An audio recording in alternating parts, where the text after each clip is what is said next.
ప్రభువును రక్షకుడైనటువంటి యేసుక్రీస్తు వారి శ్రేష్టమైన ఘనమైన దివ్యమైన నామములో ఈరోజు బర్త్డే జరుపుకుంటున్నటువంటి మా ప్రియులు దైవజనులు థామస్ సాయి గారికి మహమ్మద్ గౌస్పల్లి విక్టోరియా రివైవల్ చర్చెస్ పక్షాన నా కుటుంబ పక్షాన శుభాలు తెలియజేస్తున్నాను. దేవుడు సీఎల్ నుండి మిమ్మల్ని దీవించిన గాక. ఇంకా దేవుడు మీకు దీర్ఘాయుష్యం ఇవ్వాలని, ఇంకా దేవుడు మిమ్మల్ని బలంగా వాడుకోవాలని, అనేకులకి మీరు ఆశీర్వాదంగా ఉండాలని దైవజనుడిగా, తోటి దైవజనుడిగా నేను ఆశిస్తూ ప్రార్థిస్తున్నాను. వారు మాకు అతి సన్నిహితులు. నేను ఈ ప్రాంతానికి వచ్చి 20 సంవత్సరాలు అయింది. నాది విజయవాడ. నేను ఒరియా బ్రాహ్మణ కుటుంబం జన్మించి యేసు ప్రభువుని వ్యతిరేకించి నేను దేవుడు నన్ను దర్శించినప్పుడు దేవుని దర్శనం మేరకు ప్రభువుని అంగీకరించి టెలికాం కోఆపరేటివ్ స్టోర్స్ అసిస్టెంట్ మేనేజర్గా చేస్తున్నప్పుడు ప్రభు నన్ను పిలిస్తే అన్ని విడిచిపెట్టి ఈ ప్రాంతానికి వచ్చా. ఈ ప్రాంతానికి వచ్చినాక సుమారుగా 18-19 ఏళ్ళు మా ఇద్దరికి మంచి పరిచయం. సహోదరి సిస్టర్ గారు మా ఊరు వారి చెల్లి గారు ఉంటారు, అక్కగారు ఉంటారు. సో అప్పటి నుంచి మాకు ఎంతో పరిచయం. నన్ను ఎంతో ప్రేమించేటువంటి సేవకుడు. వాస్తవానికి పాస్టర్ గారు చెప్పే 1:30 దాకా ఉంటారు. నాకు ఇంకో కార్యక్రమం ఉంది.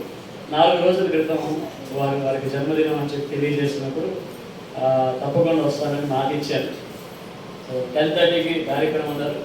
నేనే హుటాహుటికి వచ్చాను. 12 అయిపోయింది, అయ్యో లేట్ అయిపోయిందని చెప్పి. సో ఎనీహౌ చక్కగా అనేక విషయాలు మనం విన్నాం. శుభాలంటే శుభాలే కదా. ప్రసంగం చేయడానికి ఈరోజు ప్రసంగించడానికి మన మధ్యలో ముఖ్య ప్రసంగికులుగా మా మిత్రుడు సురేష్ గారు ఉన్నారు. అలాగే మా తోటి సహదైవజనులు రోణి వనేశ్వరస్ గారు కూడా ఉన్నారు. దాన్ని బట్టి కూడా నేను మరి ప్రేమ్ గారిని బట్టి కూడా ఇక్కడ కొంతమంది దైవజనులు నాకు తెలిసి ఇప్పుడు కొంతమంది మాట్లాడారు.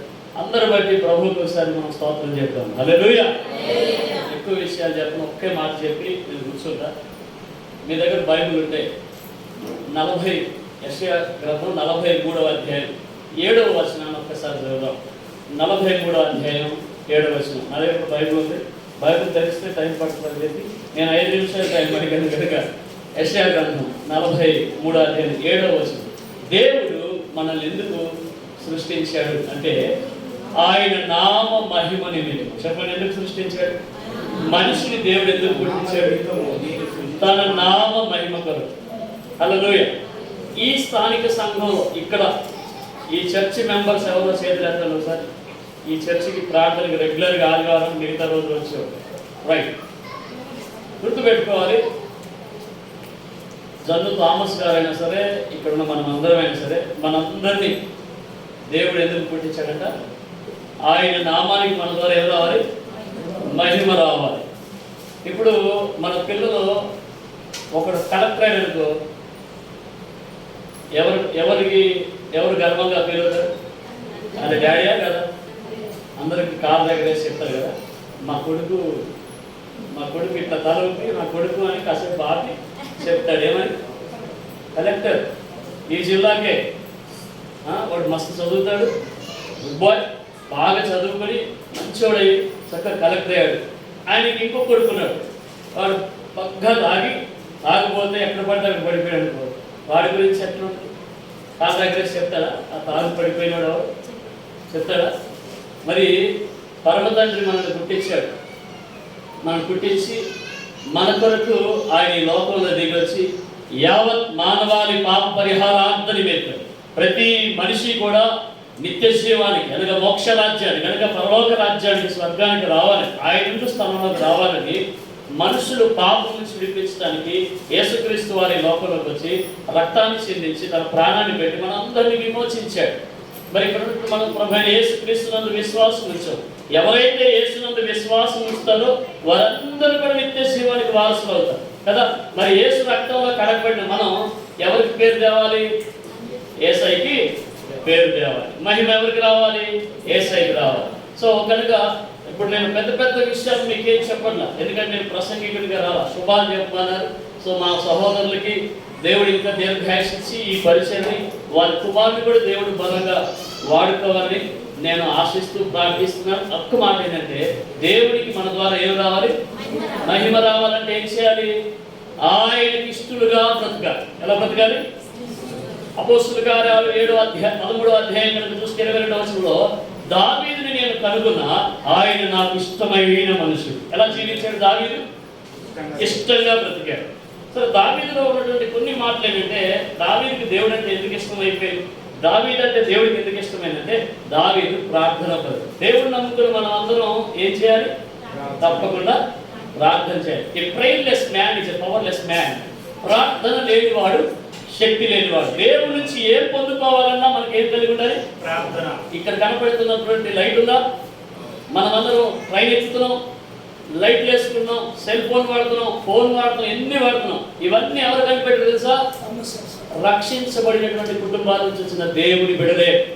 థామస్ ఆల్వా ఎడిసన్ ఒక క్రైస్తవ కుటుంబంలో పుట్టాడు. గ్రహం బెల్ ఒక క్రైస్తవ కుటుంబం. ఫోన్ మాట్లాడుతున్నాం, ఒక క్రైస్తవ కుటుంబం నుంచి వచ్చినాడు. జాన్ స్టీవెన్సన్ రైలింజన్ కనిపెట్టాడు, ఒక క్రైస్తవ కుటుంబం నుంచి. దేవుని పెట్టారా ప్రార్థన మంచి వారిని సమాజానికి ఇస్తుంది. మన సమాజం ఈ ఊరు గురించి నాకు తెలుసు.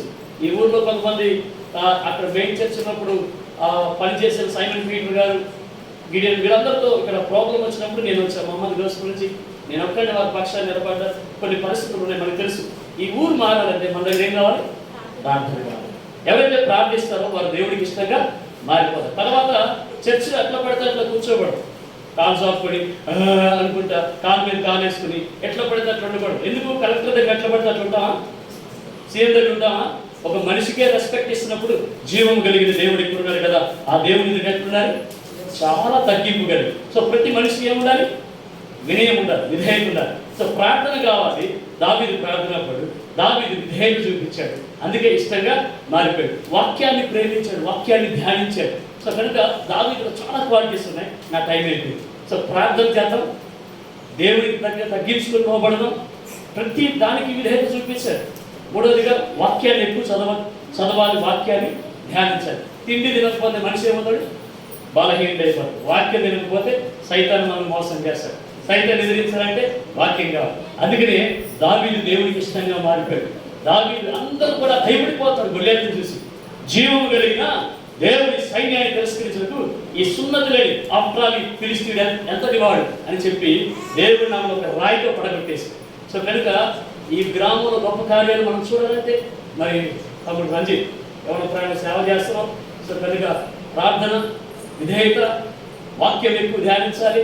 సో కనుక ఇంకా చాలా విషయాలు నేను తోటి సేవకుడు మంచి ట్రైనింగ్ చేశాడు, మంచి దైవజనుడు కుమారుడున్నాం. అనేక విషయాలు దేవుడు నీకు నేర్పిస్తున్నాడు. దేవుడు ఈ పరిచయం మీ నాన్నగారి కంటే అద్భుతంగా చేయాలని దేవుడి సేవకుడిగా నేను నేర్పిస్తున్నాను. గొప్ప పరిచయం, ఎందుకంటే గొప్ప యుద్ధం ఉంది ఈ గ్రామంలో. నాకు తెలుసు, ఎక్స్పీరియన్స్తో చెప్తున్నాను. ఈ ఊర్లో మహమ్మద్ గోస్పల్లి కూడా నా మీద నన్ను చంపడానికి 2-3 సార్లు దాడి జరిగింది. దేవుడు అక్కడ గొప్ప సేవ ఇచ్చాడు. వీళ్ళు థామస్ గారి సాక్ష్యం, మా పరిచయం మొన్న కూడా చూశారు. సో కనుక ఇక్కడ కూడా దేవుడు గొప్ప సేవ ఇస్తాడు. మిమ్మల్ని దేవుడు ఆశీర్వదించాలని, మా ప్రియుడు థామస్ గారిని ఇంకా ఆయుష్ ఆరోగ్యం ఇచ్చి అమ్మని కూడా కుటుంబాన్ని దీవించాలని కోరుకుంటూ దేవుని మహిమపరచడానికి మనందరం వచ్చాం. ఈ లోకానికి మహిమపరిచి వెళ్ళిపోతాం. God bless you. Thank you.